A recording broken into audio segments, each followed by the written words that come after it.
경기도의 한 초밥집. 맛있는 초밥들이 손님의 손길을 기다리며 식탁 사이를 움직여 다닙니다. 가득 찬 손님들의 요리사의 손놀림도 바쁘기만 합니다. 초밥집에서 가장 인기 있는 메뉴는 참치초밥입니다. 빨간 살에 기름이 적당히 익힌 부드러운 맛 때문입니다. 맛있어요. 기름진 부분이 저는 이렇게 빨간 부분 말고 뱃살 부분 해서 그런 기름진 거 좀 좋아하거든요. 그거 잘 먹어요. 이곳의 참치는 얼리지 않은 냉장 참치입니다. 생물 참치를 한번 먹어보면 그 맛에 다시는 절대 거의 냉동 참치 못 먹습니다. 그게 주로 들어오는 곳이? 일본 치키저 시장에서 많이 들어옵니다. 일본 최대의 수산시장인 츠키지어 시장. 냉장 참치들이 건너오는 이곳은 과연 어떤 곳일까요? 새벽 4시. 들어오는 생선들을 진열하느라 이곳은 벌써 정신이 없습니다. 그 중에서도 눈에 띄는 것은 바로 수백 마리의 참치들. 그 큰 덩치만으로도 눈길을 끌기에 충분합니다. 냉장 참치는 가장 비싼 어종으로 이곳 츠키지 어시장의 명물입니다. 싱싱해 보이는 참치들. 그런데 하나같이 노란 종이 딱지가 붙어 있습니다. 바로 수입해온 나라의 이름입니다. 取り上げてからですとね、もう2日ぐらいできちゃいますね。捕獲して2日で日本に入ってくるようになったのはどういったことでそういうことが可能になったでしょうか。やっぱりこう空輸のですね、こうシステムがかなり良くなったっていうことありますよね。それが一番だと思いますよ。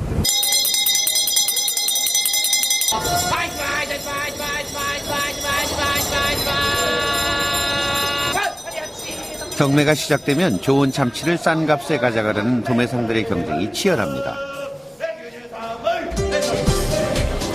낙찰된 참치는 수레에 실어 근처의 상점으로 옮겨집니다.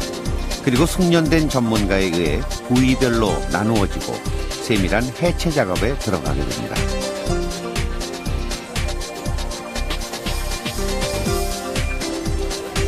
적당한 크기로 정리된 참치는 횟감으로 팔려나갑니다. オーストラリアのバチ、それからオーストラリアのキワガ、そうですね、日本で解体されたものがまたブロックになってから、海外へ運ばれていくという可能性は非常にありますね。미국 뉴욕. 짐을 가득 실은 트럭 한 대가 창고로 들어옵니다. 모두 일본에서 온 생선입니다. 이곳은 맨하탄의 한 초밥집. 방금 공수된 신선한 참치로 초밥을 만들고 있습니다. 육질이 부드러워 손님들이 즐겨 찾는 고급 메뉴입니다. Tuna from Japan is delivered every other day, so every 2 days basically. 이 참치들은 북미나 호주에서 잡혀 하루 만에 비행기로 일본에 보냅니다. 참치는 일본에서 등급 판정을 받고 경매와 해체 작업을 거쳐 다시 비행기를 타고 전 세계로 공급됩니다. 이 과정을 지탱하는 것이 바로 석유입니다. 우리의 식탁 역시 언젠가부터 말 그대로 세계화되어 있습니다. 가격이 싸다는 이유로 우리는 멀리서 온 식품들을 먹는데 아주 익숙합니다.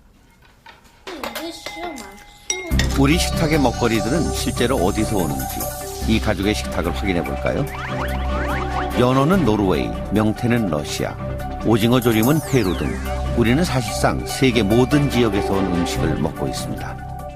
In the wintertime, the grapes I buy in the supermarket in downtown Washington come from Chile. They're flown by plane. That's very energy intensive, oil intensive. That's not going to continue for much longer. 음식이 이동하는 거리는 우리의 상상을 뛰어넘습니다. 우리는 한 가지 검사를 더 해보기로 했습니다. 머리카락을 분석해 우리가 일상적으로 먹는 음식의 성분이 무엇인지 한번 추적해보는 것입니다. 이것은 어쩌면 우리가 먹는 음식 속에 숨겨진 새로운 사실을 알려줄지도 모릅니다. 미국의 버지니아 대학. 우리는 머리카락 박사라는 별명을 가진 스티븐 맥코 교수를 찾았습니다. 머리카락 분석의 세계적인 권위자입니다. Yeah, this is George Washington. Okay, and there's only a little bit of hair. You have to look really hard. Okay, and you can see there's a little hair down there. Okay. 머리카락 한 올로 옛날 사람의 식습관도 알아맞힐 수 있습니다. 우리는 한국에서 가져온 머리카락의 분석을 의뢰했습니다. 머리카락을 태울 때 나오는 질소와 이산화탄소를 정밀한 장비로 조사합니다. 1000도씨의 높은 온도에서 타고 있는 머리카락. 과연 그 결과는 어떻게 나왔을까요? It's quite surprising that even in Korea, 45% of the carbon in the hair is coming from a C4 plant, meaning the corn-based signal. 실험 결과 뜻밖에도 머리카락에서는 다량의 옥수수 성분이 검출되었습니다. 하지만 우리가 만난 가족은 평범한 한국 가정으로 옥수수를 특별히 많이 먹지 않고 있습니다.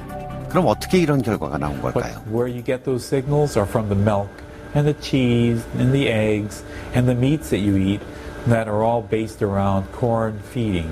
If you go and you get a soft drink, the colas, they are essentially 100% high fructose corn syrup. Some kind of corn syrup is made with a little bit of flavoring. So 100% of the carbon in the soft drink comes from corn. But then there is corn syrup. 우리가 먹는 대부분의 음식에는 옥수수 성분이 들어 있습니다. 옥수수를 먹고 자란 쇠고기와 옥수수 사료로 키운 달걀이 든 마요네즈, 햄버거, 다양한 스낵과 과자 종류, 심지어 초콜릿에도 옥수수가 들어 있습니다. Ketchup, it says tomatoes. Okay, good. That's red from tomatoes. But there it is. Corn syrup is a major component in that. So everything has sweetener. Corn syrup is really cheap, and it's used for sweetening just about everything. It's everywhere. 문제는 이 옥수수가 몇 안 되는 나라에서 대량으로 생산되어 아주 먼 다른 나라로 수출되고 있다는 점입니다. 미국 최대의 옥수수 산지 아이오와. 지평선 넘어 끝없는 옥수수밭이 펼쳐지는 이곳에서는 한 해 6,500만 톤이 넘는 옥수수가 생산됩니다. 수확된 옥수수는 거대한 저장고 속에 나달로 쌓여 저장됩니다. 이런 탱크 하나하나마다 1,600톤이 넘는 옥수수가 저장될 수 있습니다. Yeah, there should be around 50,000 left. We store it here until we take it to market. 산처럼 쌓여있는 옥수수, 그리고 이 옥수수를 수입해 먹는 수많은 나라들, 그중 하나가 우리나라입니다. 그런데 옥수수는 요즘 전에 없던 새로운 쓰임새도 생겼습니다. 엄청난 석유 수입 비용에 부담을 느낀 미국 정부가 얼마 전부터 바이오 에탄올 생산을 장려하고 있는 것입니다. 미국에는 현재 150여 개의 바이오 에탄올 공장이 있고 전체 옥수수의 6분의 1이 넘는 양이 바이오 에탄올로 만들어집니다.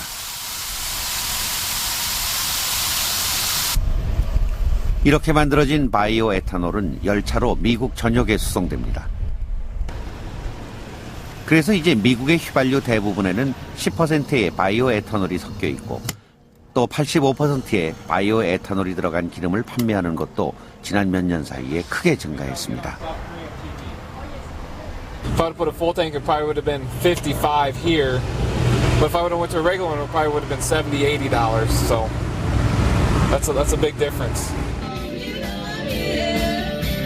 이런 바이오 에탄올의 보급은 옥수수 가격을 폭등시켰고 아이오와 지역에 큰 영향을 미쳤습니다. 거리에는 부가 넘쳐나고 사람들은 활기로 가득 찼습니다. 옥수수 생산량은 증가했고 벽천에 가까웠던 지역에 카지노와 위락시설들이 문을 열었으며 새로운 주택들이 줄줄이 지어졌습니다. It's the best I've ever seen it in 35 years. This year with the rains we've had, the USDA has shortened the crop, so prices will probably just keep going up.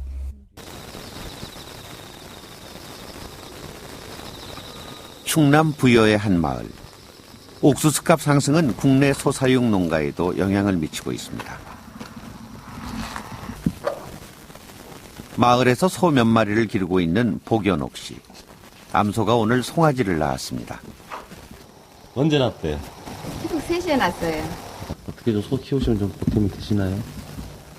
아, 보탬 그런 거는 없어요. 경제적인 보탬은 안 돼요, 얘네들. 전 같으면 재산이 늘어나는 일이니 크게 기뻐할 경사입니다. 하지만 사료값이 너무 올라 이제는 그만한 가치가 없습니다. 이게 속값이 더 올라가고 그럴 건 없죠. 돈 안 떨어진다 이제.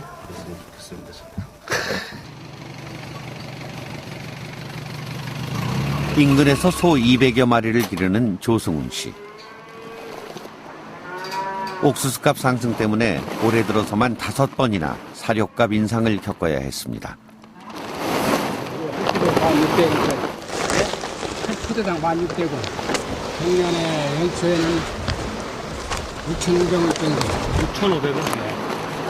그러니까 10kg 사료 먹여가지고 1,600원짜리 먹여서 2, 3등급 등급을 받으면 한 2,000원, 3,000원 소용하는 거예요. 하지만 소 사육을 포기하지 않는 한 비싼 옥수수 사료를 계속 사 먹일 수밖에 없습니다. 사료가 비싸다고 소를 굶겨 죽일 수는 없기 때문입니다. 하루값이 한 달에 한 600만 원 가까이 들어가니까, 예?